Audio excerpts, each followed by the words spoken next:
minds to bring you geek news from across the Nostalgiaverse. They are Jacob's Toys and SuperSorrell. So strap yourselves in for the weekly live show that brings you toy news, TV and movie reviews, special guests, opinions, tangents, and bad impressions. Reveals, releases, thoughts, and maybe dreams. So prepare yourselves for the Geek Week in Review. Live.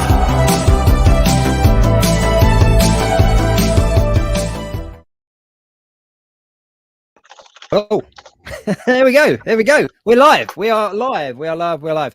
Episode 172 of the Geek Week with me, Jacob's Toys, and of course, the wonderful one and only SuperSorrell. If you're watching live, then please do comment along. We go out across a bunch of different platforms and we try to streamline all the comments. If you're watching on Instagram, though, the comments are separate, but do throw them up there and we'll do our best to get to those as well and bring them in on the show. If, however, you're watching it on Catch Up, Mr. Sorrell, what is it they need to say? Hashtag catch up crew. Hashtag catch up crew. And I'm sure Sorrell is typing that in the comments as we speak. There we go. It's in there. It's in there. So it's episode 172. And this is no ordinary episode, is it, Sorrell? No, we have a special guest with us this evening. We do. We have a very special guest. So let's not waste any time. Let's bring him in very quickly. I'm really hoping my internet holds up tonight, but if it doesn't, then it will just be you two. But anyway, without any further ado, Mr. Stevie 18 joins us once again on a Geek Week. I demand 1080p from you, Timothy, every time I come on the show. It is ordinary now. I'm like part of the furniture. What's this, third time? Fourth time? Yeah, fourth time. Steve, you are now the longest running guest we've ever had. You've taken that top spot. You have From taken who? that top spot. From who? Sorrell's mum. Like what? No, who is From the Nerdzoic, I think, isn't it? Nerdzoic was the third. Yeah, we had him three. Loser, Nerdzoic. I'm now top dog until when you make a return, I'm sure, onto this fabulous show. Gentlemen, hello. Sure. How are you, boys? I like your intro. Very. Did you have that intro before with your caricatures of you? Well, I think we No, mixed it up since No, you were last. yeah. Show. We have done. I just activated my camera by putting my hands in the air. That's it. It's going to follow me around, which we know isn't very good. Yeah. Hello. Very quickly, Steve, for anybody that doesn't know who you are, which I'm sure will be, I'm sure they do. You're on Instagram, YouTube, you're all over the place at the moment. But for anyone that doesn't know you, give us a quick intro to who you are and what you do. Well, my name is Stephen Charles Howard Evans, as my mummy would say to me. It's her birthday today, actually. She's 75 today. I know she'll thank me for saying that. But happy birthday, Mum. Happy birthday. I would rather talk to these two than spend time with you. But there we are. My name's Steve Evans. I am lucky enough to work at Hasbro, and I am currently the senior product design director, looking after all Star Wars and all Marvel collector products. So Black Series, Vintage, and Marvel Legends. Amazing. Awesome. Amazing. Yeah. What an incredible job. Bad. What an incredible job. However, I'm going to put a disclaimer out there. Because we've got you on, we've had you on before and we've talked Hasbro, we've talked Marvel Legends, we've talked Star Wars and the rest of it. But you yourself are a massive collector. You do all your toy tales and everything like that. And you collect a whole bunch of stuff. So we're not going to talk Hasbro tonight. We don't want to know Hasbro, Steve. We want to know. We're not talking. We're not talking. Mate, I just reached out for. We're not. Fine. We were actually talking about 3 3/4 inch a little while ago, actually. And it was one of the shows where you came on and you were like ripping open it was quite soon after the Marvel Legends 3 3/4 inch launch, and you were ripping up the boxes. Sorrell was kind of blown away by the fact that you were ripping them open. I've still got that on my Instagram. Yeah. And then you very kindly sent me a couple of them, and it just kind of opened a can of worms. And I just was like, I have to get the whole lot now. So now Have you got them all, JT? You got them all? They are all sitting up there in their own display cabinet. Good boy. Beautifully. And I was saying on a live stream this week that I did on my channel, this is like my go-to little desk toy now. Like, just if I'm not doing anything, you just find me going. Brrr. I'll get mine. Grab mine. Oh, I can't get mine to the back of the cabinet. Ah, I got a weird. I got a weird one. I got the original one. Oh, the wow. original Paint Master that didn't have. We originally didn't put the yellow on there, and we had a. Can you see that? You probably can't. We skull. didn't cut. The skull was fully painted. Mm-hmm. Oh, wow. And we didn't have different colors. So this was our first proto kind of like shot. And we were like, you know what? I know we don't like to put a lot of deco on these old things, but we need a little bit more on this one. So I prefer yours though, my man. No, mine's actually displayed kind of at the back of my little 3 3/4 inch cabinet. It's just off camera. I've just noticed that Loki has kind of taken a bit of a dive and knocked a few of the others into the door. So if I grab mine, they're all just going to come. So I'm going to leave them up there. I'm going to leave them. People are still customizing them. I see them pretty regularly on the. They're such a good figure to customize. Such a good figure to customize. But you've dived into the customizing recently, haven't you? I must. Yeah, the John Hammond is. Perfect. That's actually my biggest. Viral is not the right word, but I think it's got 256,000 views. Wow. And I want to say like 18,000 likes, which is quite a lot. But yeah, and I realized someone was talking to me the other day about it, and they were saying, yeah, it's surprising they never did a John Hammond, and they never did a Lexi either. They never did a Lex, which I was like, haven't they? So I've got to do that one next to go with Timmy. Little Timmy. See what Lexi, wasn't it? His sister. Yeah. What I do have at hand though, on my little 3 3/4 inch Jurassic Park. There you go. Yeah. See, they're there. Nothing like the actors or actresses in shape or form, apart from. Well, we were talking about these on a show not too long ago, and about like how the Dennis Nedry was taken from like Ian Malcolm's like character design or something. Hence why he looks so cool in the figure, and nothing like it in the thing. Oh look, actually keeping them warm. There you go. Good. There we go. Yeah, the Dennis Nedry actor, I can't remember the guy's name. Forgive me. I know he's pretty well known. Must have when he got his action figure when he was like, wow, punching. It's like wow, it's cool. But you've jumped into the customizing side of it, haven't you? You do a lot of customizing. I haven't done it for a while, to be honest with you. I'm looking over there, which is where all my stuff is, and it's gathering dust. I am playing around with. I'm trying to do, and I haven't blow the dust off it. I'm trying to do a womble. I know you guys will appreciate what a womble is. Yeah. So I'm taking like an Alf body and kind of shortened the torso and shortened the legs and filled in his feet.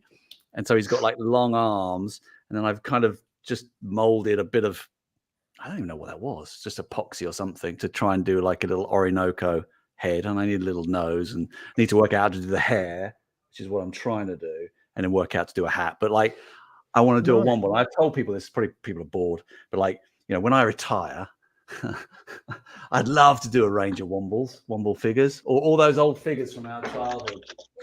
Well, that would be cool. I'm surprised the wombles haven't had a comeback, to be fair. It's 100%.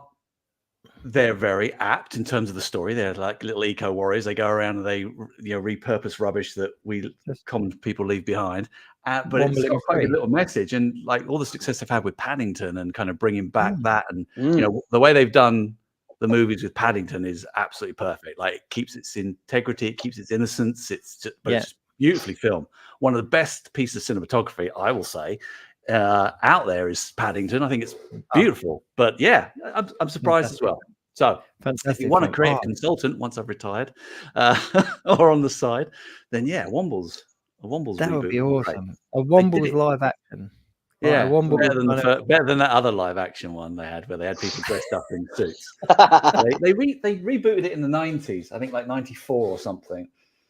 But they did the CG characters. Yeah, very CG. So it just looks a bit kind of. But I love the Wombles. Yeah. But you've moved your collection around a lot as well, because I've been following the videos. You've been doing it like your toy. I can never say it. Nor can I. Don't worry about it. You used to do that a lot on Instagram, but you're doing it on YouTube now a lot more, aren't you? I am. I'm using the StreamYard. You guys got me into StreamYard. I think it was you, and I was like, I'll try it on YouTube. I haven't got many followers on there, but I like the stream because what I like is I'm looking over there now. I like having the comments and being able to pick things up and pull them up really quickly. If I'm on Instagram, it's more difficult for that sort of talking heads thing, I find. So I just try and mix and match, and I enjoy it. It's good fun, and it's more history for me. I just like kind of keeping it. Maybe one day my kids or my grandchildren will be interested and go back and look back on the old YouTube archives and say, "Oh, that's what Granddad did." You know what? He did? No, but he just did a lot of it. What I like about it is where the collection gets mixed around and stuff, and looking back at some of the older videos and kind of going, "Oh, okay, cool. That was like I had those, and I really enjoyed those." And you know what I mean? And sort of looking back. So I think you'll kind of come full circle sooner than you realize. Yeah, well, it's good. Yeah, it prompts a lot of people. Like a lot of people go, "Oh, yeah, I remember that." And it's for me and it's for you. And like to be perfectly frank, we're not all that much different, to be honest with you. Quite simple folks, I think. Yeah. I saw your Sesame Street one. I can see it just over your shoulder there because you got the play set, didn't you? Yeah. Yes, I did. Yeah. That's not going to work. Yeah, so I collected all the little people, and then I got some of the Super 7 stuff, which I enjoy. I like it. I got some friends in Super 7, so that's good to do. And then I got a bit fed up with just the acrylic risers, so I thought I want to tell more of a story. So I didn't have the little people Sesame Street village corner as a kid, but I found it when I was down in Philadelphia doing a trip with my daughter, and I was doing a few toy stores down there, and I found it, and it was like $70, and it was a really nice condition. So I thought, oh yeah, I'll grab that. So I grabbed that, but then it doesn't fit. I love Detolfs, God rest their souls, but I had to rip it apart. Well, no, carefully dismantle. I had to carefully dismantle it so it would fit in, but it fits in rather nicely. Awesome. I've got grab these guys. So I do like comparing and contrasting different character iterations. So we got the little people from like 1976, 8, something like that. Then you got the new Super 7s of what's this guy's name? Sherlock Hemlock, I think. So I'm fascinated by comparing and contrasting different toys, different action figures of the same character, especially in various very obvious ways in different generations. I enjoy it. We were talking. When I was a kid, I had the. Sorry, go on, Steve. No, go on. Sorry. I was saying when I was a kid, I had the fold-out playset. The one that like collapsed on itself. The one with the bridge. Yeah, I had that as a kid. I have it. It's too big to put out. I tell you something, Sorrell. That is one of the best toys ever made. Best toys ever made because it invites the kid onto the carpet. You can't play with it without being street level. And the little mail cart with the letters you post through. I've got it out the back. I bought it when my son Sam, who's 21 now, was 2, and I got it, and it was probably one of the first things I bought, apart from my Star Wars stuff, that got me back into. Oh, I'm going to start collecting all my old stuff because I love it. It's such a great toy. That's cool. I just picked up on it. My kids had a Sesame Street playset, and I don't know which one it was. My grandmother bought it from a boot sale or something. But it was one in ones that was so versatile that everybody ended up on the street. Whatever toys they had were playing on that street because you had all the windows and everything like that. And it's just, we were talking playsets a couple of weeks back on one of the episodes, and we were just sort of saying that in sort of today's kids don't have the playset as much. They don't seem to be as, when we were younger, everything seemed to have a playset, whereas now there doesn't seem to be as much, or if there are, they're really high priced. So only a couple of kids will kind of get the opportunity to have them. But when we were younger, everyone had some sort of playset, and they were versatile. That one set of toys would be in it, and then it would transition into a different game. Anyone can visit anyone's universe. It's super, super simple for kids. But playsets are weird ones because they go in like fits and starts. They're definitely a faddish thing. Like one year you will get a lot of requests from people we work with, like, "Hey, playsets, let's get some playsets." And then the next year you'll be like, "We don't want playsets. We don't need playsets." So it's like flip a coin to see if this year if playsets are favorable. And they're, they have their challenges. They're big bits of plastic, a lot of them, and they take a lot of space up on the shelf depending on how you build them. That's why I played around with Solo in 2018. Hans Solo Star Wars story. We did a couple of playsets made out of playboard. They were like super tough cardboard that we could pack flat, that you could kind of construct, and it was a bit of a it was a nod back to the olden days where you could kind of build up your play sets out of nothing. And Yeah. I got a play set actually. It falls off. I picked this up the other day. It's Ideal. So it's Ideal play set. It's like vinyl, 1973, and it opens up. Oh, not Oh, wow. him. It opens up. Oh crap, Mr. Happy. No. This it opens up, and it's just like vinyl, really low tip vinyl, and then inside you've got these little. Sorry, these little. Once I get started, you put these little stands and little cardboard cutouts. And bearing in mind these are 50 years old, so sweet. They're such in good condition. They just stand up. So you just place Bizarro wherever you want to within the play set. But it's so bizarro. But It's pretty cool though. I love play sets. Fascinate me because it's the epitome of world building and world playing. But, one of my favorite things at the moment on sort of Instagram, YouTube, wherever it is, and it's people that are taking dolls' houses and repurposing them for their children. Yes. So they're buying a wooden doll's house and they're repainting it. So there was one that I saw and they had done it for like Marvel, and so each of the rooms was a different kind of Marvel. There was like a jungle land, there was like an X-Men kind of themed room. Another one was for dinosaurs, and they'd kind of made a volcano and all this kind of stuff, and basically taken these dolls' houses and just kind of repurposed them as a play set for their kids for the thing that they were into at the time. I haven't seen it. Are they painting them like really detailed, or are they painting them sort of old-fashioned-y? Like, what's the sort of aesthetic of it? No, it's people painting it for their kids, basically just making play sets. So there are some that are exceptionally exquisite, let's put it that way. And then there are others where this is the first thing they've ever painted, but all credit to them, they're making play sets for their kids. That's cool. Out of older play sets. But I just thought, what a great concept. You've got the doll's house with 5 or 7 different rooms and you're painting them, and then your kids have something. So yeah, I thought it's fascinating. I've gone down a rabbit hole of just watching these videos of people.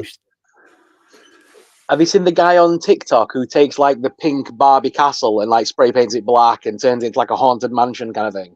Yeah, that's awesome. I'd love to do something like that. I saw the Airbnb that painted itself inside as Xavier's X mansion. Awesome. In a sort of like cell shaded. It's all like it's old retro. It's quite a few people that have kind of booked to go down there or gone down there to cover it and stuff, and it's and everyone's videos look the same, but I'm fascinated. It's amazing. It's so detailed. I just want to get the costumes out there and try to squeeze into them. I don't know if I could stay in a room with all these cell shaded costumes hanging up and not try to get into them. But that's cool. I love the way people just repurpose things. And what is that noise? Can you hear that noise? It's like a sort of. Is that your computer? Sorry. It could be my Boeing 747 of a PC. Sorrell's going to get himself But at some point we're going to be live and you're just going to hear this big bang and I'm just going to go off screen somewhere. You know what I mean? Never mind. No, but I love the way people repurpose stuff. It's fascinating, especially for their kids. That's cool. Massively. I'll just give a couple of shout outs to people in the chat because there's a lot of people watching. We've got Shelley again is here. Ezra Gantos, Toddwell, Shauna Sheep, Luna Spring. Best name. Shelley's here again. You did read that really weird. Shelley. Which one's Shelley? Sorry. Started with a click. It started with a click. Oh, it's that Shelley again. That Shelley, yeah. Shelley. Is it? Beth's here. She's obviously better than she was last week, which is great. Ollie Bat's in the chat. Joby One's here again. Off work for an epic live. Doesn't get much better than that. Thank you very much, Joby One. John Hood's there. The force is strong with this one. We've also got Steve Evans is in the chat as well. That's good. I'm in. There was a couple of others. 2074 Comics is in the chat as well. Referencing when I said introduce yourself, saying who doesn't know you? That's quite a compliment. Lots of people. Elias and Luigi is there as well. Triple G's in the chat as well. Good to see you, Triple G. Actually, I think Triple G might be neck and neck with guesting. No, he's Triple G. We're gonna have to go down next week. I think he's on 3. It's funny because when Think- I saw Bethany Beth come up, and my daughter's called Bethany, and she's upstairs in her bedroom, and I was like, oh, I wonder if she's just logged into YouTube. So I texted her and said, are you watching me on the live stream? She goes, no. It takes a lot. Anyway, My kids are the Bethany, same. My daughter had a sleepover the other week, and she was like, "Oh, we watched your podcast." I was like, oh, "Okay, cool. Did you not want to comment?" She's like, "No." Oh, no, it's way too embarrassing. Mine, Thanks very mine much. do as well. Sophia, who's a twin, she often watches me on Tall Toy Tales, but no, it's like I don't want anyone to know it's me. Oh. Okay. Shelley, I do apologize. She said, "I shall go." Lol. No, No, don't go, Shelley. Shelley. We're only playing with you. Go, We're no, very I'm glad. joking. We're very glad that you're here. Right, I'm going to be cheeky though, Steve. I'm gonna push one Hasbro question at you because we're talking play sets. We're talking retro, and I need to ask something because MCM Comic Con's coming up this month, and I'll be going there. It's fantastic, London thing. We need to get you to come over though, Steve. Every year, 1 year you need to be coming. It's a funny one. There will be I don't know it's announced yet, but hell, we're so close. There will be some Hasbro folks there. I'm saying a couple of the team are coming over. There might be a chance I might come over. Fantastic. There might be. We need to get you over. I'm just thinking of all the travel that's going on in the next month, 2 months, 3 months. What is it? September, October. No. Yeah. I might do. I'd love to. I love it. We need to get you over. Yeah. I actually just talk about travel. No, I'll come back to that. But yes, so I was there last year, and the Hasbro booth was fantastic. The way it was set out was incredible. You had all sorts of cases and cabinets, and it was just a really good thing. But there was one thing that really popped, in my opinion, and I haven't seen anything about it. I haven't seen a lot about it since, and it was the HasLab Ghost. It looked incredible, like to the extent where I was kind of like, it's you huge. Can say, "Where's my ghost? Where's my?" Did you back it? I didn't back it. But it was one of the ones where I saw it and I was kind of like, when you kind of get that buyer's remorse the other way around, when you're like, oh man, I've missed out on this. And it was up on display and it just looked incredible, but it was huge and so many people were circling around on it. It's a beast. What's going on with the ghost at the minute? Well, when are we going to see these videos? I just got a note. What's this? Someone just dinged me. So don't talk about the ghost. No, I don't care about that. It's going really well. It's really well. Listen, it's. I know a lot of people. I'm not blind to the fact that a lot of people are saying, "Hey, where's the ghost? What's going on?" And it's like, so what was it? A year ago? I think it was September. End of September. It kind of closed out. We're currently aiming for fall this year for starting shipping. Now, fall can be from whenever the start of fall is, September 20th to like December 20th. It's probably going to be nearer the latter. If I'm honest, it's big. I mean, we've got the production sample. We've checked it all out. That's all looking really good, but it's not an easy thing to do. It's quite complex. And I know I've told loads of people a billion times that it takes a year and a half to kind of create a toy. When you're looking at something like this complex and this big, it takes a while. So it's looking good. There'll be something soon. I know a lot of people have kind of seen some stuff I've been doing over the weekend, hinting at like, okay, watch the skies. Like it's coming.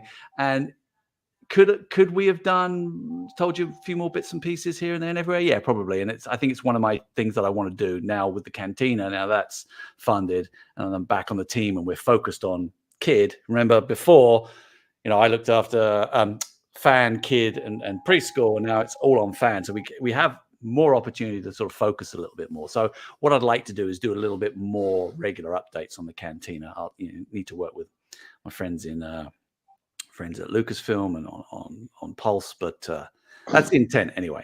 But regarding the Ghost, looks really good. It is big. It is heavy. It's pretty detailed and pretty amazing. I hope everyone will be delighted, but it's coming. It's coming. So towards the end of fall 24, and there'll be something soon for you to lay your eyes on more than just the little cryptic notes that I put out there. Perfect. There you go. From Steve's mouth itself, there's stuff coming. Very, very quickly, Joe. I will do better. Jacob's coming out the gate hot with a ghost question. And you got John Hood said there, I back the ghost and it will be worth waiting for. It will be, John. I hope so. You tell me if it isn't. Be sure you tell me if it isn't. I've seen it and it's having seen it at MCM, it is an incredible looking piece of kit. So for anyone that hasn't seen it in hand, it is definitely worth waiting for because it is big. It was one of them things where I was like, could I build an extension to house this? The thing about it, it's a bit like the BMF, the Big Millennium Falcon. It's that sort of volume. Actually, it's a bit kind of higher, but because of the way the wings are constructed, I think you can still take off one of the wings. Because what I do is you can see the Razor Crest up there. I have it on the top of my Dertovs, but I don't have the other engine on, so it fits really nicely against the wall. And the Ghost is hopeful. I believe, if it isn't, Chris will tell me. I must admit, display it. Without kind of pushing too many. Like, I'm not pushing for any more questions. You've said enough, but when I saw it, it was the first kind of, and I'm going to say playset for the sake of argument, but it was the first kind of playset size. I call them playships. I call them. There you go, playship. That really made me kind of reminiscent of what it was like as a kid to get the big playset, because it was huge, and like even as an adult, it looked massive, and I was like, and that's what it was. It was hitting the kind of the kid in me, kind of going, "This is a big spaceship." If you were still 8 years old, JT, if you were still little wee JT, and you could almost get in it. That was the magic. It's like the AT-AT and the Falcon back in the day. I'm just going to give you a bit of a hint here. I was never a little JT. Really? I was a big kid, right? I would have broken that thing. And I want you to keep your lips sealed now, but I do need to just mention something because it came out tonight. And obviously it wouldn't be the Geek Week if we didn't talk about it. But the Ghostbusters HasLab is obviously been teased around and there's been hints dropping. But some eagle-eyed followers and viewers and stuff noticed that there was production holding spaces on the Hasbro website for 2 tiers of Ghostbuster HasLab. There was a base and a deluxe. So people are speculating about what it is, but I think that there's information coming. So if anyone who is interested in that Hasbro Ghostbusters HasLab, that's obviously been kept secret, we've been teased, there was production shots landed on the website. So something can't comment on that and won't comment on that one at all. I don't want you to know comment is that on it. it's pretty cool, and I think New York Comic Con, they said, was going to be the time where they're going to have a little bit more information, if I remember correctly. I mean, that's already been said, by the way. That's not new news. There's people just don't listen. No. Because they don't. Yeah, they don't. It's one the recent Hasbro 375 Ghostbusters line pulled me in massively. The Ecto one, the O-ring figures, all that kind of stuff. So I was very excited about it. I saw the production sample of that the other day. It looks really cool. The box set. Yeah. It's cool. Really, really cool. Really nice. Really, really cool. Anyway, that's it. Enough I've been Hasbro. Question. Oh no. Hey, sorry. I was just gonna say. I know. Last thing about Hasbro, I promise. But I was just going to say that I've been enjoying following Dan Young's little breadcrumbs that he keeps leaving on Twitter. I'm enjoying this. I love the little teasy bits. It's funny because it's like I'm going to do more of those teasy things in Star Wars. I think now that I'm sort of back on Star Wars, and I love that. I love that the way we do that on Marvel, where it's a little bit breadcrummy rather than just sort of saying, "Hey, we're doing this." There'll be less. Put it this way.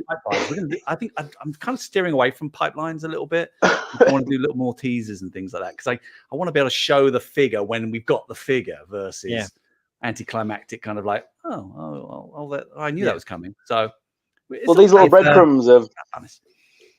Well, yeah, these little breadcrumbs have kept Dan Hu in content for about a week, so he's been enjoying them and all. And he's back to his video tonight about it, isn't he? If someone on the Marvel's team, pull that knife out. If someone on the Marvel team needs a raise, it's got to be Dan. It is that. His breadcrumbs, his tweets, all that kind of stuff gets the community talking. So definitely works. Yeah. There we go. It was the last one where it said, "Save that, save that cheddar, save that bread." You know what I mean? There's something big coming. There we go. And there we go. Mephisto. It's got to be Which one Mephisto. it is. Talking about big, I Yeah, anyway. got a good little delivery this week. I got to show you Ooh. something. So I got 3 different brands that I got a drop from. So first one would be Diamond Select Toys, and I finally got hold of Lock, Shock and Barrel from Nightmare Before Nice. Christmas. Yeah, So nice. I was really, really proud, really pleased to grab hold of that. How old's that? When did that come out? I remember seeing that. This is the re-release. So this Yeah. one came out in 23, I think it was. No, 24. This year, this one came out. This re-release. Oh, I remember the original. Yeah. The original red box came out in like 2016, and that had the little the bath set in it because I got that the first time it came out. Cool. From Disney Store, I think.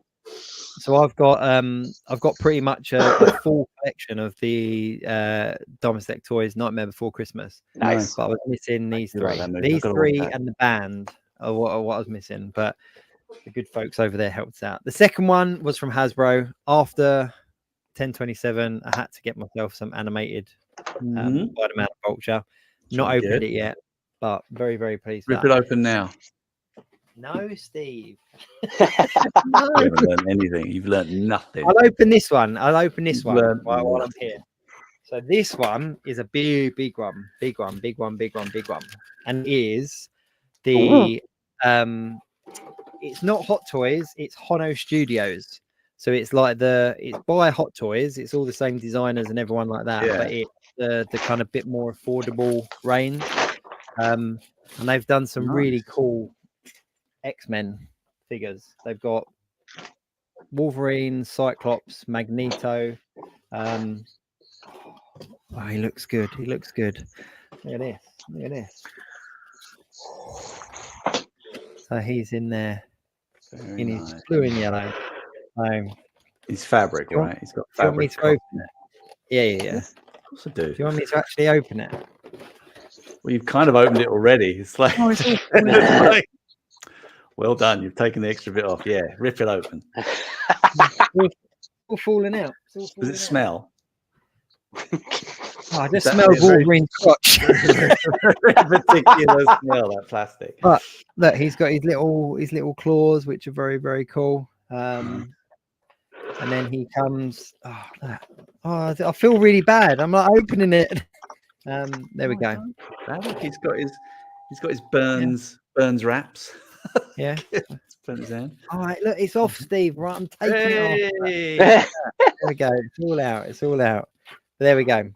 But yeah, he's got his little squidgy lifelike, and then he's got little face plates. If I've looked at this properly, the little face plates they come out, and you can change his expression. Snap.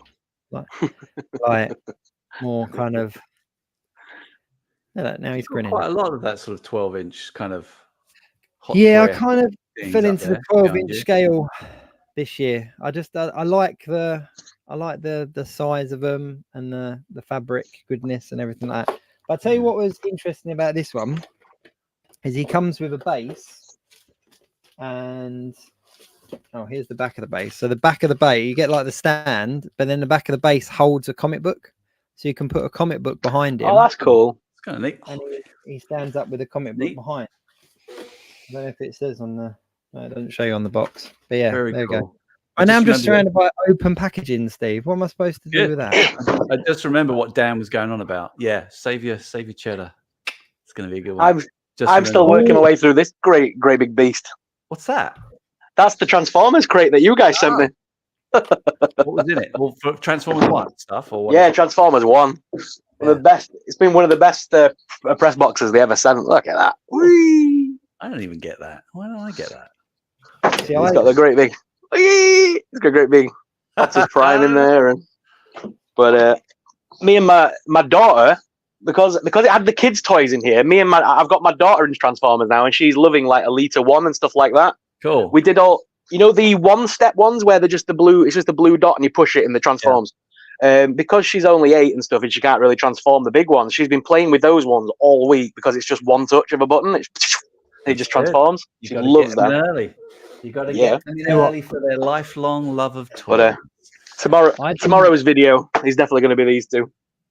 I'm looking forward to getting them two out. Don't you get these boxes? Why does Sorrell get it and you don't? Well, I didn't get these ones. I was a bit disappointed, but I did, however, get an invite to go and watch Transformers 1 back in June. So I saw the advanced screening of Transformers 1 in London. You better get perks than me. I took my eldest son, and he loved it. So cool. Do you know what I've got arriving tomorrow?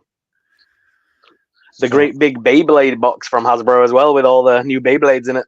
JT, I think he's rubbing your nose in it a little bit. I have to be honest. Let it rip. There was light in his eyes when he said that. Guess what I got tomorrow? He looked directly at me on the screen as well. I did. You two are friends, right? Yeah. Supposedly. No, we are. It's not what you know, JT. It's who you know. I know. You really don't know anybody. I've heard that. I clearly, if you're not running big enough circles, there's no. It's all good. It's all good. But no, that Transformers box looked awesome. It really did. Amazing. So what have you been picking up recently, Steve? What's been your? Well, I picked up that little vinyl playset, Superman. I'm picking up weird stuff at the moment. I picked up again more Superman stuff. I picked up some like, I don't know what you call them, like souvenir book things from like 1978. This is like super crisp. It's just like, I don't know what the guy was doing with it. Clearly nothing. And then I got like Superman 2 one, which is written as if it's like an actual Daily Planet. Newspaper.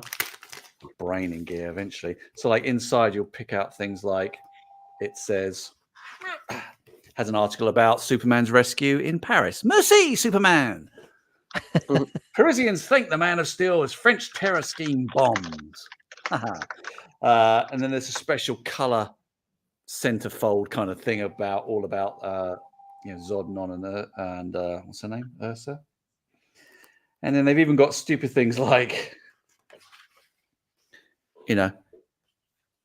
Metropolis, Man of Steel flight insurance. So it's like a fake ad. So it's fascinating. I just love all this stuff. It's just 19. Did you see? Did you see on my Instagram my full set of 1978 Superman the movie cards, trading cards? No, I don't follow you. No, I'm joking. Steve, right? I've got Sorrell rubbing my nose in it with his box. Right, that's not fair. I got a full set of 1978 Superman the movie trading cards, and they are in as close to good condition. Like you said about the card on the play set, they are in such good condition. And I was just kind of like, what has somebody done with these apart from kind of just put them in a drawer and just leave them there? It's crazy. I've got this Superman thing, which I didn't get this week, but I did get something close to it, and everyone's going to go, "What's that?" I have to block the light to see if we can actually get that in any sense of. It's a Superman lolly stick. Yeah. Okay. Lions made back in 1978. I want to say did like 12 a series of Superman lollies, which I'd need the wrapper for. They were cola flavored lollies, and you could get Superman, Batman, Robin, Wonder Woman, all that kind of stuff. And I got, where is it? But they also did. You might remember these. I don't remember the lollies per se. I don't think. Do you remember Goal lollies, lolly sticks? So you could get Goal. Let's do it back to front, and then you would eat. I can't do everything back to front. You'd eat it. And then you'd be left with a lolly stick of Kevin Keegan.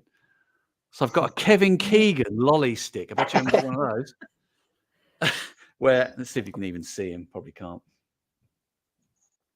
Get in focus. No, not my face. There you go. No, it's not going to do it. Anyway, really badly sculpted Kevin Keegan lolly stick. So that's what I got this week. I've never seen them. I never had them as a kid.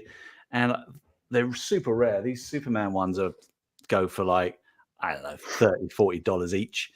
But I've never seen a Kevin Keegan one, but I've got one now. So there you go. Yeah, Kevin Keegan lolly stick. Beat that.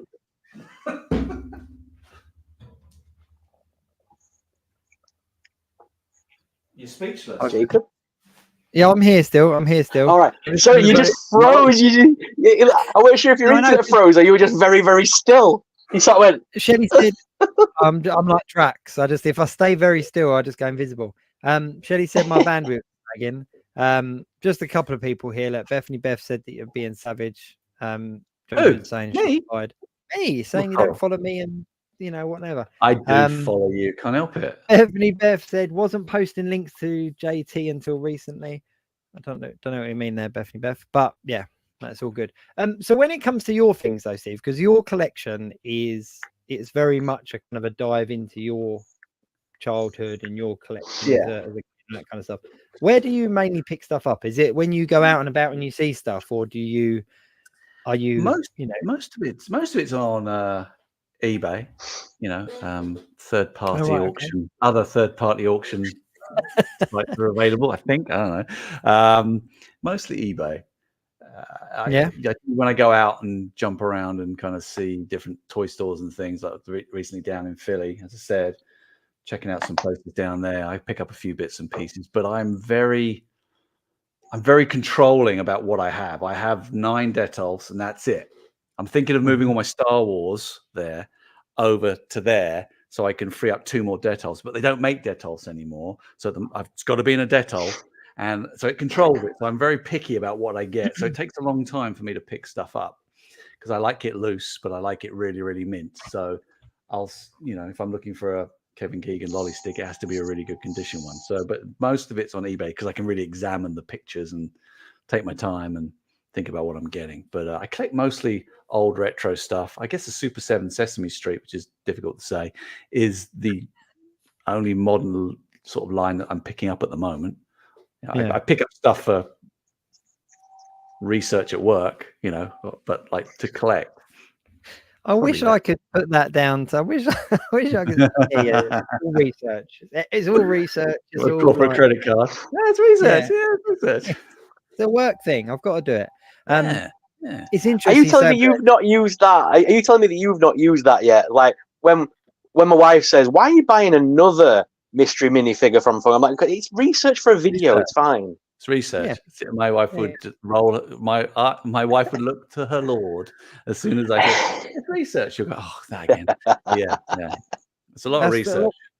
Well, it's like when all those 3 3/4 inch Marvel figures started turning up. My wife was like, "Why are you getting so many of these?" I was like, "Well, Steve sent me 3, so now I have to get them all, or he's going to unfollow me."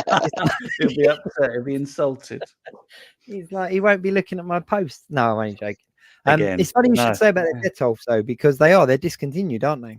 They are. They're finished. And I don't know what I'm going to do because it's like I've always had them in Detolfs. I keep thinking that I'll eventually want to build a. I've done it again. I've activated the stupid camera. I might. The next thing would be like a custom built. Why am my brain gone? Cupboard, I guess. Cupboard. No, display cabinet. Cabinet. That's the word I'm looking for. But that's cost a lot of money. I do wish sometimes. I like the little squareness. Hold my hands down. But the little square shelves that they have on the Detolf. But sometimes I do wish they were double. I would like to, like the Sesame Street. I had to kind of break it apart to get it in. And I would have liked the freedom to do it a little bit wider. And also, sorry, we were talking about the fold out Little People Village from 1976 as well. I think it's 1976, seemingly. I'd love to be able to display that, but that's a very long answer. I can't remember the question, but yeah. Dave, was it Dave Bautista did a video recently where he showed off his collection? Yeah. And he's got like all lunch boxes and everything. He's had like a custom. All my stuff's falling down now because I've opened the box. All my stuff's falling down. Yeah, he's got like a whole custom kind of cabinet built for all these lunch boxes. It's beautiful. It really is. I would love that. Well, if there's any way of getting Detolfs over to you, because I'm getting rid of all mine now. I'm moving away. Have they stopped doing them in England as well? Because just discontinued. Yeah, discontinued. They're not the easiest things to ship, I would imagine.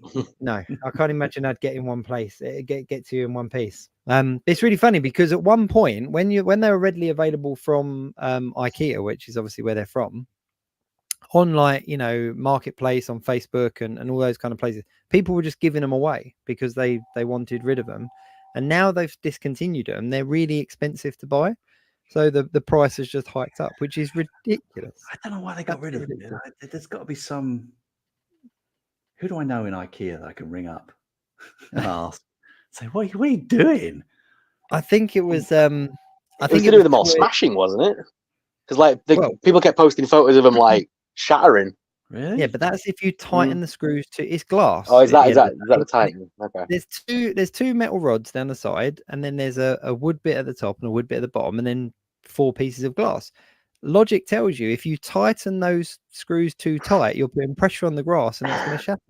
Like, I don't understand how people didn't understand this. Like, there's people go, oh, my display cabinet exploded. It's like, oh, is it in a hot room? Is it in a cold? Like, no. You just do you know what I mean? It's nothing about that. I think it was Toy Fast, which is another friend of ours on Instagram. I love that. And he posted a thing saying that IKEA had discontinued them because the designer of them was offended that people were using them for toy displays. Not what they were intended for. It did make me laugh. So what's next? What's next on your agenda then for like sort of tours? Because you've been going around, haven't you? You've been doing a lot of kind of toy shops and stuff like that. And yeah, I'm still playing with it. I'd love to do like a cross-country toy store thing, like a real toy run, Mr. Stevie's toy run across America. I have not yet. I've been here 14 years now. I've not yet done like a real. I've done a road trip down to Florida and things like that, but to go across the country and kind of do a stop off and visit toy stores and maybe like film it or something. I've kind of Jordan Hembrough, who hosted PulseCon, who's the what's his nickname? I forgot his nickname now. The toy guy, the toy hunter.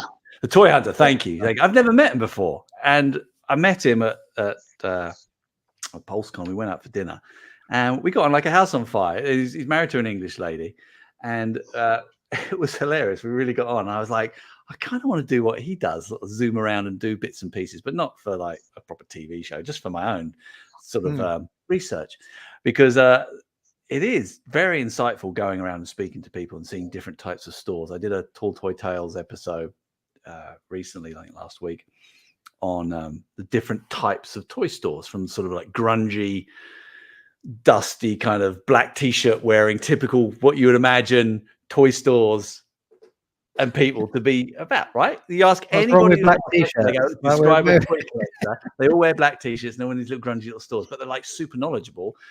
On the other versus the other end, sort of like big box chain stores, or things like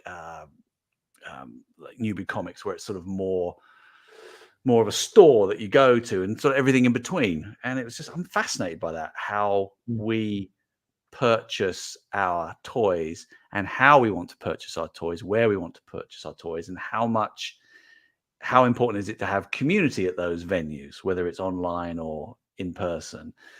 Because I look at Wizards of the Coast and Magic the Gathering, you go and buy them there and they run tournaments and it's like a real community. And I go to the Lego store, if I'm honest, and you go in there and it's like a store. It's a very kind of corporate store, but they're full of people that are willing to help you and talk about it. And I'm fascinated by that. I don't know what it means. I don't know where I'm going to take it. Maybe it'll be when I retire and I open up Mr. Stevie's Toy Dungeon. It's going to be a sort of bar meets toy store meets events place thing. I don't know, but sounds good. So yeah, I love traveling around, seeing the different sorts, and I particularly want to go to Europe. And I was going to go last year for my 50th. I'd planned to go all through Belgium and France and Germany and Denmark, and then end up in Oslo, up in Norway, to look at the different types of stores and get an understanding of the way that those things operate. But that's my next thing. I'm really interested in that. Yeah.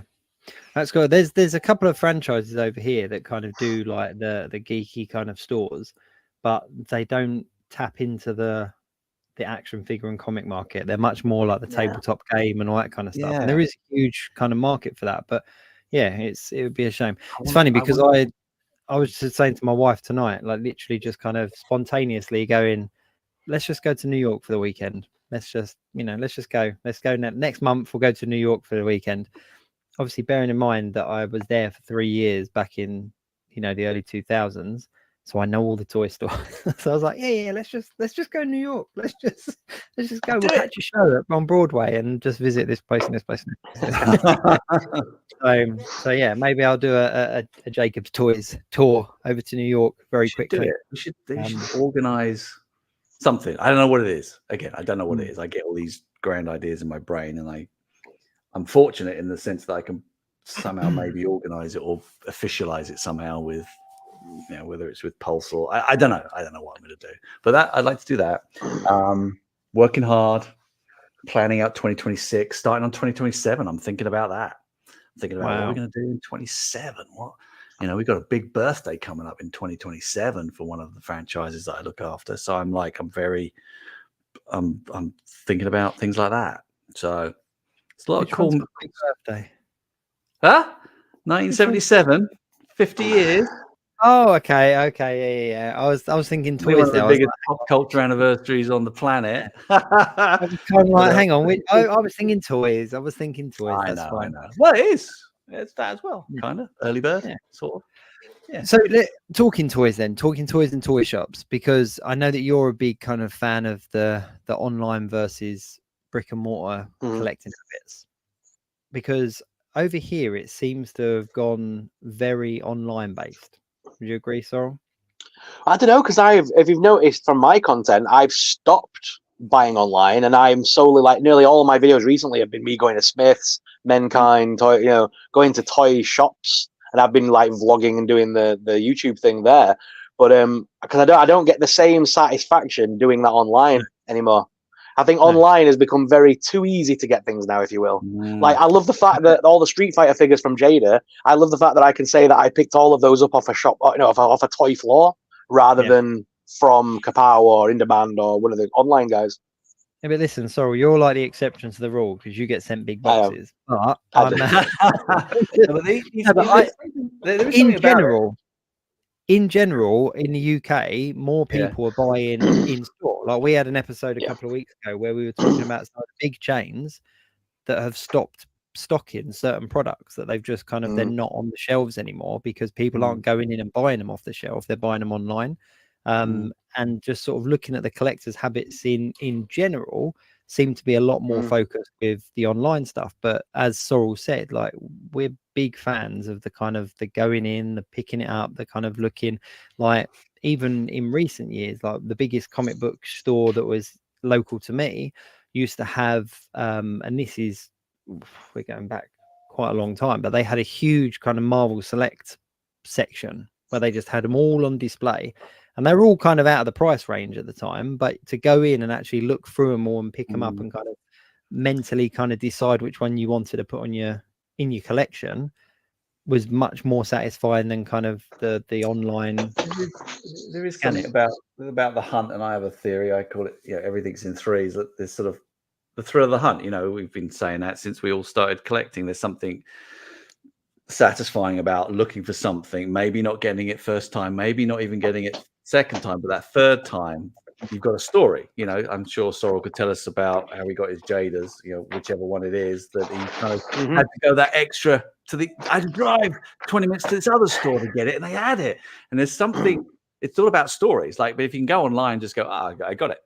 It's not much of a story, to be fair, unless you set your own parameters like me on eBay. I look for things and bid for things, and there's a story you create there. But all the things behind us, on both of us, they represent things, and it's so much better when there's a story. So I like the fact of going into retail to get it.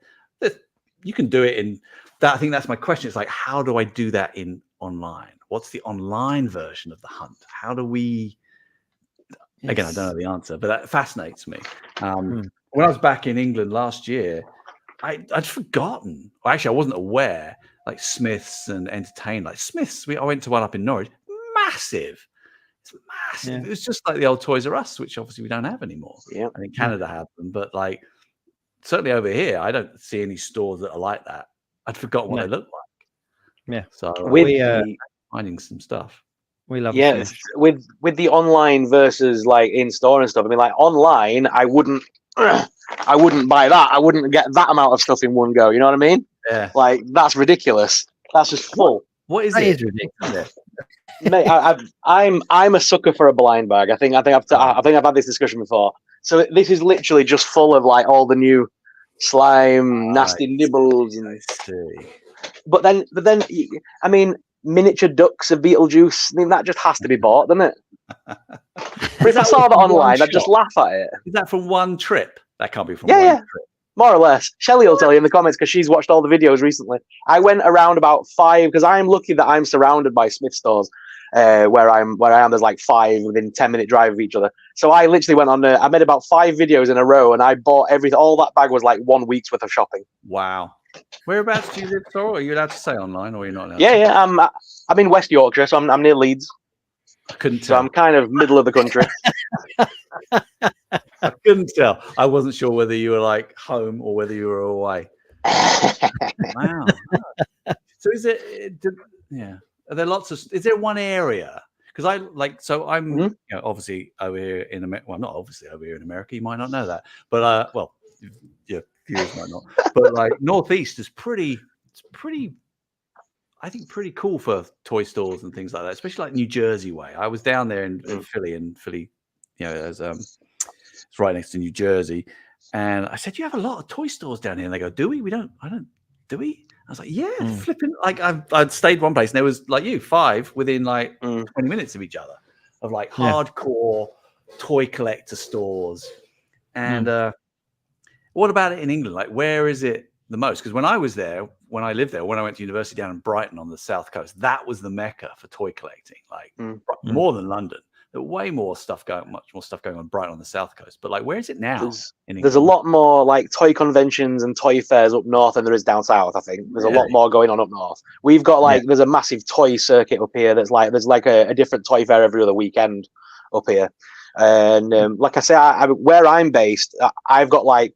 I can get to York, Sheffield, Manchester, Liverpool. I can get all them places within an hour drive. You know what I mean? I've got lots of different stores, all very close knit, and we've obviously got like the big shopping centres and that all up north, and so it's very easy to go toy hunting around where I am. Whereas I think Jacob probably have to go into London itself, wouldn't you? Yeah, we got a couple of little down in Essex, just outside London. Essex. Yeah. Just don't forget this conversation. Yeah, you went to when you came over on your UK tour. You went to Nerd Base, didn't you? Yeah, that was cool. I like that place. And that would the be surrounding area is beautiful. Yeah, that would be my local, but that's still 15-minute drive from where I am. Is that why you've never forgiven him because he didn't stop in for a cuppa? No, I was in Paris at the time. You were, weren't you? He was in Paris. Just a weekend jolly, like he said to his wife. Let's go to Paris. I was at the Avengers campus, actually. No, my wife's stage school was performing there, so I couldn't even get out of it. It was kind of like, oh, I need to go. Steve Evans is over. I can't come. I'm sorry. When I get back over, I must head further north than Watford. So we'll give that a go. Yeah. Up north, there are a lot more conventions as well now. It's just, I don't know. There just seems to be a lot less brick and mortar. I mean, when I went to Wales. Where was it? South Wales the year before last, and I found it amazing how many toy stores and kind of collector stores there were in such a small area. Like we went to one. That's the Evans. That's the Evans. That's where we all come from. St David's down there, Pembrokeshire. So I go down there every time. That's where my dear father's ashes are scattered across Newgale Beach near St David's, which is the smallest city in England because you only need to have a cathedral to be deemed a city, and it has a cathedral, and that's it. So I go there every time I come back to England. So you have to, when I go back, you'll have to tell me, JT, where you were looking. Yeah, definitely. We've been to Wales the last 2 years. Actually, we went to South Wales the year before last, then North Wales this year. North Wales was a completely different. Like there wasn't even a shop within a stone's throw, let alone a toy shop. Whereas obviously South Wales was a little bit more populated, but it was bizarre because we'd go into one shop and it would be very kind of cabinets and crystal clear what was on show, and it was all very pristine. And then across the road there was a store that basically looked like somebody's loft. Like it was just a couple of cabinets that were just shoved full of random loose things and everything like that. And I walked in and I was in there for 5 minutes and I was like, I need to leave because my kids want to do stuff and I will be in here all day just sifting through it all and everything. But yeah, there was loads of toy shops Wales way. But I do think that there are more north. I think it's probably something to do with London. I think that the closer to London you get, the kind of more the retail space costs and stuff like that. So it's harder for independents to do. That is certainly true. And because of that, there, you know, your pop culture, you know, Sorrell mentioned Mankind earlier on, for example, and that's it's really cool. I don't know if you're familiar with that store, Steve, but it's like a bit of a geeky. Yeah, they shop, yeah, I know what you mean. I've seen it. They sell everything from like the Hasbro helmets, like these ones. Everything from those to pasta in the shape of penises. Like you can pretty much get it all there. But the difficulty is it's got brick and mortar retail price on it. So you will see Mando helmet, for example, and it will be 20-25 pounds more in the store than it would be if you got it off of Amazon or Hasbro Pulse or something like that. So people are kind of going in there to kind of catalog and kind of, oh, this looks cool, that looks cool, but then coming out and ordering it online. So it's just strange because obviously no one can deny the power of online purchasing, and we see it go up every year, and it's convenience, all this kind of stuff, and economies of scale and that.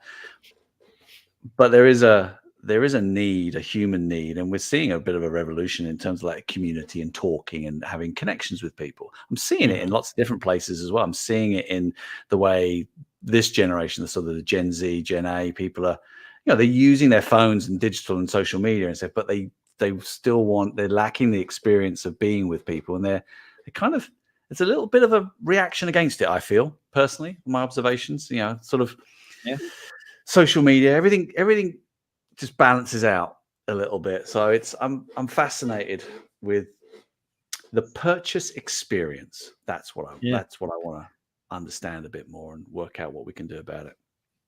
Shelley said, Steve, you need to visit Cosmic Joe's in Norwich.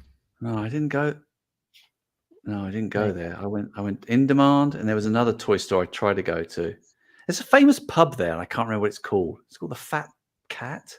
But anyway, I was up there last time. Someone took me out for a pint. But yeah, Cosmic Joe's. All right. Every time I come back, I always tell everyone, and they can give me recommendations. I used to go to Norwich quite a bit for work. And when I found out that that's where they filmed the end scene of Avengers, I was like, well, that's where I need to go. Don't worry about the store. And so I ended up walking onto some kind of museum, university lot, and it's like, when they kind of get the Avenger campus that isn't the tower, that's kind of with the little short, like the little, it's like the little flat building and the window, and basically I see. That's like the outside of a university. And I was like, oh, okay, cool, this is in Norwich. So I literally pulled up and imagine I kind of walked around. Imagine the Stark Tower was in Norwich. That'd be cool. That'd be cool. Massive. Shelley said it's only opened recently, so there we go. Oh, well, there you go, Shelley. I would have gone. See, there you go. Next time we'll take a rain check. I do want to do some toy shop hunting though. I really do. But I think I don't know. My collection personally is I've kind of gone a little bit down the similar route to you. In the respect of my collection's now much more kind of what I was into when I was younger. If that makes sense. Yeah. I've not got it all displayed though, because I'm in the process of a move. So within this, I think I've got maybe one more show in this setup, and then I'll be in my new setup. So I'm kind of moving, and everything's boxed, but it's everything from like Indiana Jones to I've got some Star Wars stuff. I've got Turtles. I've got Power Rangers. Like it's all those kind of things that kind of pull you back into the nostalgic thing, and it's really cool with my younger children now. Because like my youngest son's 5, and he's now massively into Power Rangers. So you're gonna have to hold 1 second there. My cat has escaped into the furnace room. 1 second. He just didn't want to hear about Power Rangers. That's fine. Yeah, that's fine. I love Shelley's comment. Ryan has a tour on his of the shop on his channel of like, we don't talk about Ryan. Oh no. Sorry about that. I was very rude. I was Cat saying. somehow at the door.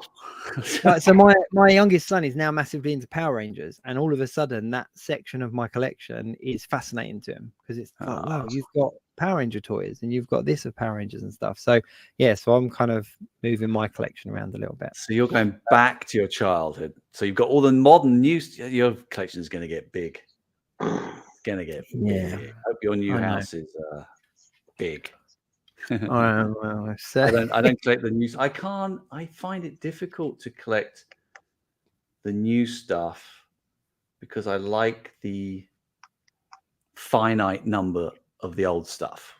Like I like going, I'm going to get those. I'm going to get those 8 Lord of the Rings figures, or I'm going to go and get Black Hole, and I know how many there are. Yeah, and I know that I need to hunt them, and it'll take me a long time to find them because I'm so fussy. But I can get it, and I can finish it. And when I finish it, I get a sense of achievement, and then I get depressed because I finished it. So I say this to my kids, and they don't believe me, but it's true. If God forbid this all went up in smoke, I would be devastated. But I kind of would be kind of cool to do it all again, to collect it all again. There's something really nice about always trying to find stuff. So. But I can't. But it's interesting though, because that's what appealed to me so much about the 3 3/4 inch Marvel figures. When you announced that you were resting the line, there was a part of me that was kind of like, "This is awesome," because I can complete it. I can kind of get to the end of it, sort of thing. So that I do get that. I do get that kind of mentality. I like. I mean, clearly, I love the vintage collection. I love the Black Series, and I love Marvel Legends. I don't actually collect them. I don't collect them. Any of them, because it's like, to me personally, it's quite intimidating. How on earth am I gonna? So I try and work out my rule set. I've got a few Legends. I like the sort of the Across the Spider-Verse stuff. I like that. So I try and set my little rule sets for different things. But it's tricky. That was one of the biggest moments for me when it comes to my collection, because at one point, up until I think in 2022, I had every single Marvel Legend bar half a dozen of them from 2014 onwards. Since it became Infinite Series, I had everything, and I'd gone back and I'd picked up San Diego Comic-Con ones and everything like that, and I had so many. And then it got to the stage where obviously Hasbro, for all their sins, was pumping out so many waves. I was like, I can't keep up. And then I kind of didn't lose the joy of it, but certain figures just meant nothing to me. Yeah. And it was kind of like, you know what, I'm getting this wave, but I'm not interested in it, and it's just because I have all the others. I don't like that. That upsets me when I meet a lot of people that are completed. I've got to get it, and there is a line. Collecting is a sense of fanaticism in a way, because you've got to get the things, otherwise why would we do it? But it's like it worries me when people are like pure completists. I shouldn't say that, because that's good business, but it's like I want people to kind of know what they want to collect and collect that and feel good about that and feel okay about when they don't get something, especially on like Legends. We create so many different teams, and we'll cut back and we'll do a Crystar, and we'll go over here and we'll announce a ROM and weird stuff, and then we'll do modern MCU stuff, and it's like there's naturally lots of little tribes of people that like stuff.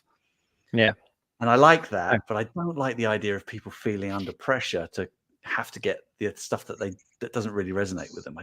Makes me. And that to me was I really enjoyed the process and collecting them all, and it started way back when Marvel Legends were back in Toy Biz days and everything like that. But then, as I said, it got to the stage where I was kind of like, you know what, I need to cut back, and I basically emptied everything and went through it and was like, does this one make me happy? Yeah, it does, and all that kind of stuff, and then pulled back. And then I enjoy. It's a really bizarre thing to say, having been such a completionist, but I enjoy collecting Marvel Legends more now than I did when I had them all. And it's I never would have kind of come to that conclusion when I had them all, if that makes sense. It's a deep psychological thing, this collecting, Lark. I tell you, it's we're all a little bit kind of OCD on the reason for owning things and wanting to complete stuff, but we've got to be in control of it. I noticed there was a shift, wasn't there, about a year or so ago? Because I know you hit the wall, Jacob. I hit the wall, and I noticed like Shartimus Prime and Robbo and sort of the bigger YouTubers that've been around a long time. We all kind of hit that wall together, and everyone kind of scaled back a little bit from buying as many Legends and Black Series as we did.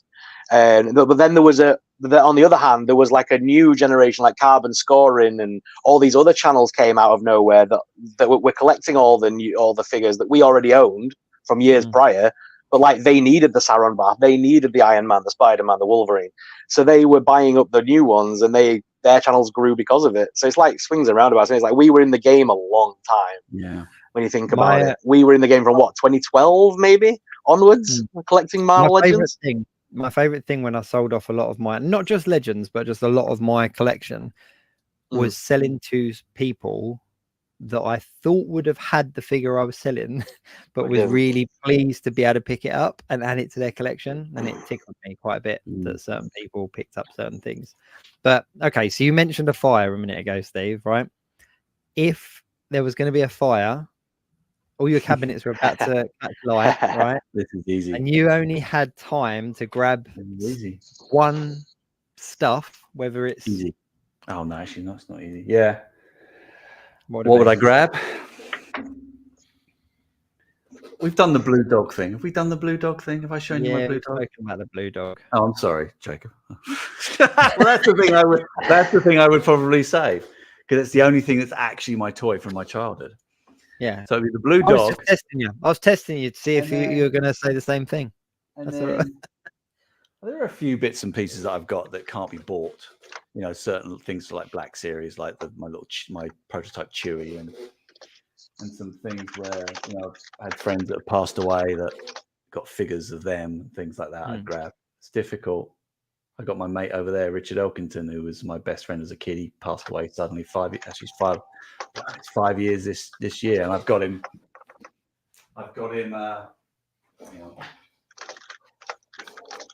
You know, his favorite movie, him and his wife Nikki, their favorite movie was Guardians of the Galaxy. So I had a Richard Elkington little custom figure made of him. Amazing. He was my best mate, and he died suddenly. So that I'll probably grab that maybe, as well as my blue dog. Oh, he would grab my blue dog, and then I'd grab him. There you go. Good answer. There you go. There you go. I just love looking at Steve's collection. I love the way I must admit, props where props is, you know, credit where credit's due. But the way you have your collection displayed is incredible. It really is. It's just, yeah. But the only question I've got is, when the HasLab Firehouse comes out, are you going to replace the one you've got in the when and if it does, maybe I will. No, actually, I don't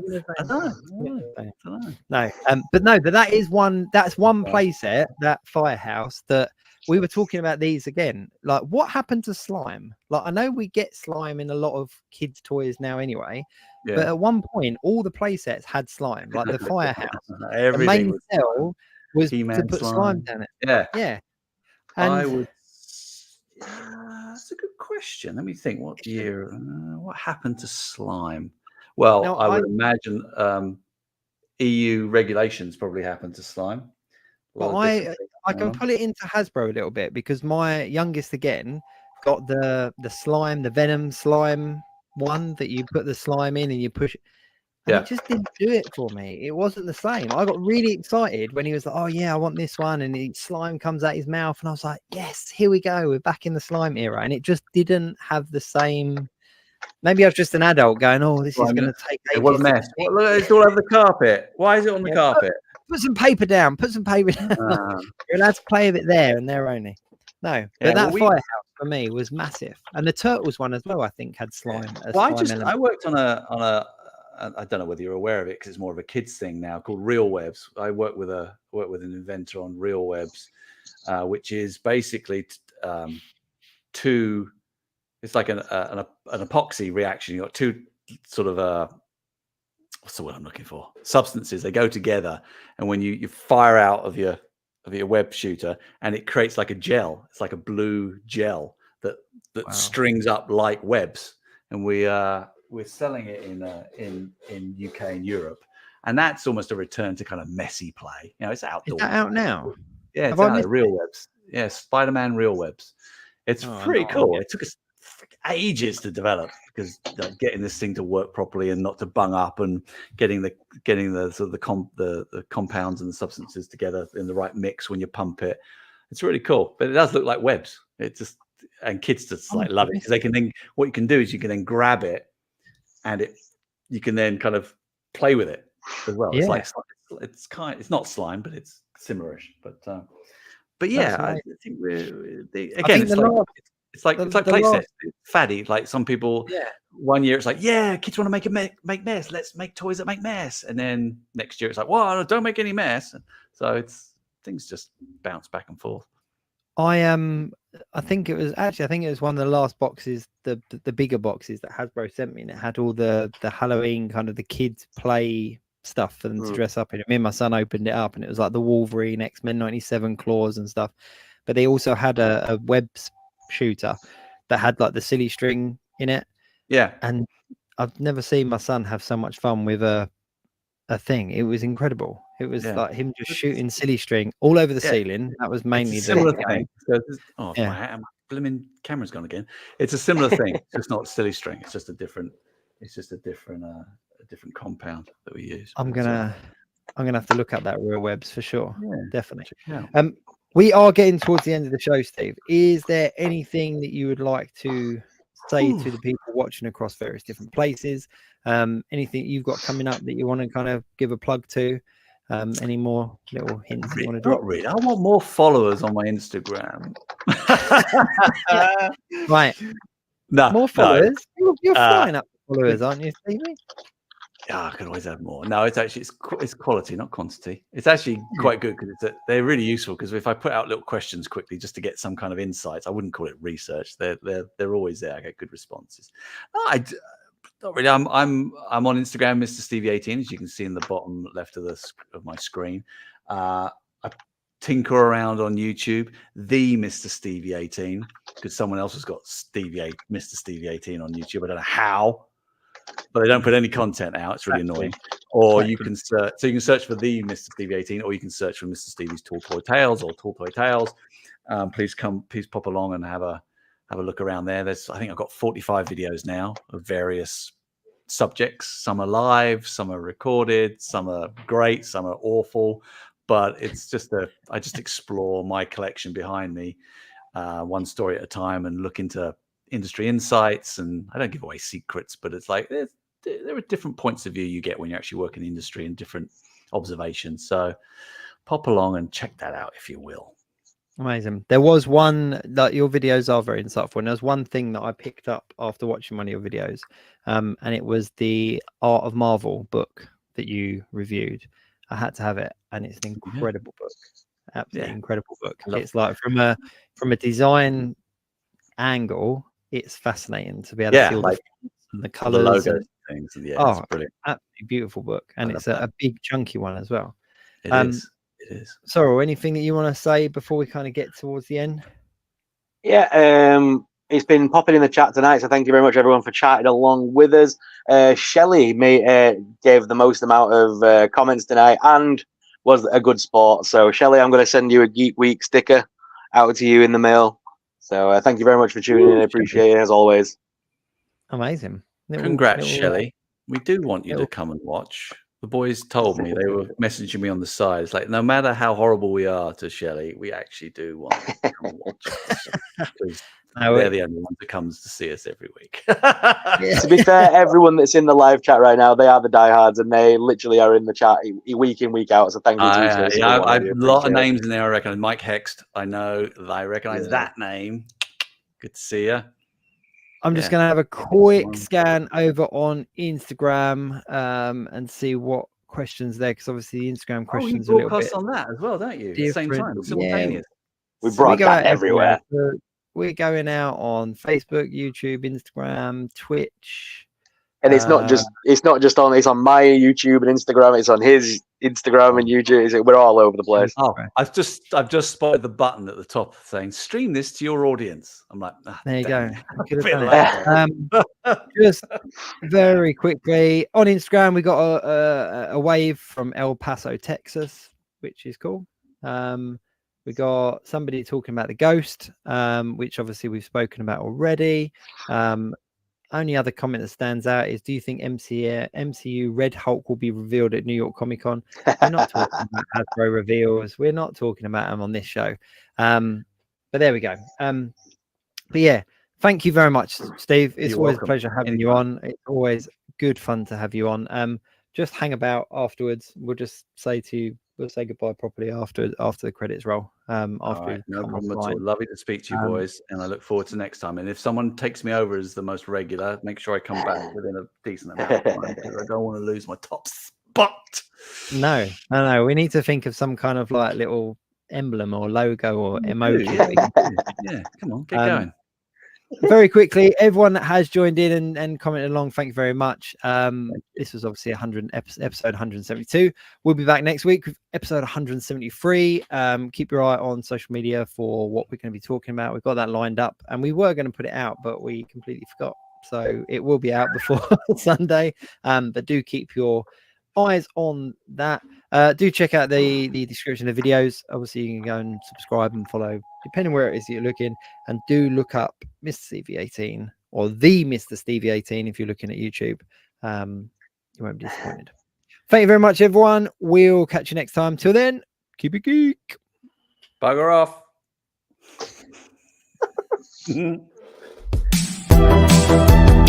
Thanks for watching. Please like, share, and of course subscribe. Tune in next week for another live show. Until then, keep it geek. www.geekweekinreview.co.uk